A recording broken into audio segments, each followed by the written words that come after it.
Hello guys, so nung nakaraang araw nga ako ay lumabas, pumunta ako sa bahay ng kapatid ni Madam. Bali ito yung pinuntahan ko. Charan, buksan na natin. Ayan ang laman niya.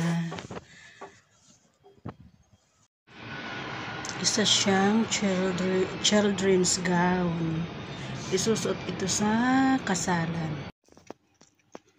Ayan siya guys. Bali ang i-adjust ko dyan ay ang shoulder, saka yung bewang. Pinaiiksian yung sa taas na parts. Yung blusa sa taas, bali pinaiiksian sa akin yan.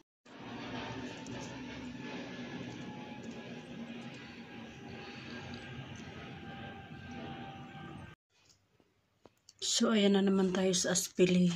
Ayan yung i-adjust ko, saka ito. Ayan, may aspili din. Ang pangalan niya ay Marchesa. Ito na naman tayo, maghahanap na naman tayo kung saan natin siya pwedeng buksan dahil apektado rin ang armhole nito. Tapos ang teknik ko dito, kabila muna ang tatastasin ko at ang i-repair ko para hindi ako malilito kasi medyo mahirap siya. Para pag natapos ko yung kabila, may gagayahan ako, makikita ko kung ano yung original na pagkakagawa niya.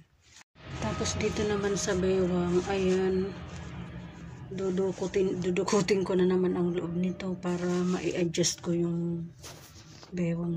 Ilang layer pa naman ang lining niya, oh. Ayan, saka ito yung pampatigas niya para nakabuka yung laylayan ng gown pagka naglalakad.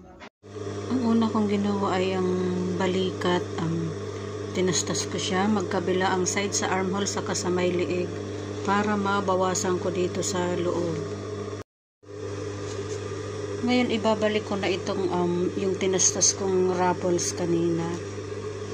Bilagyan ko ulit ng basting para hindi ako mahirapan na mai-attach siya kasi gagalaw siya pag mawawala siya sa pwesto pag walang basting eh.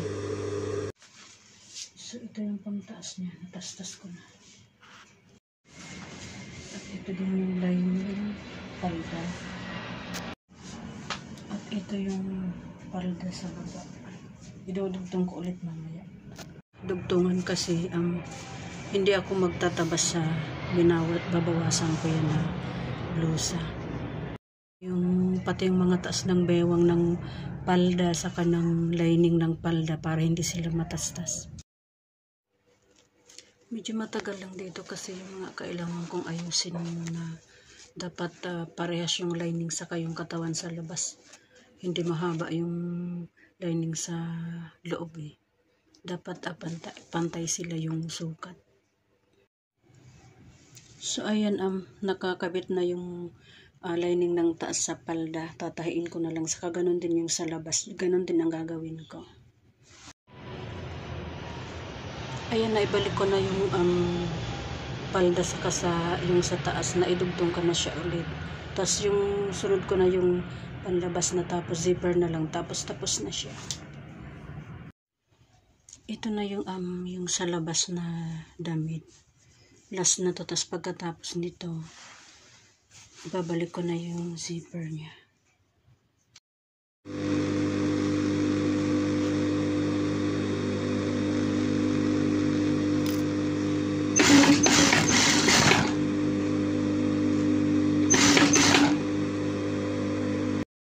Tapos ko nang idugtong yung blusa sa palda, tatanggalin ko na lang yung basting tapos ibabalik ko na lang itong zipper tapos na siya.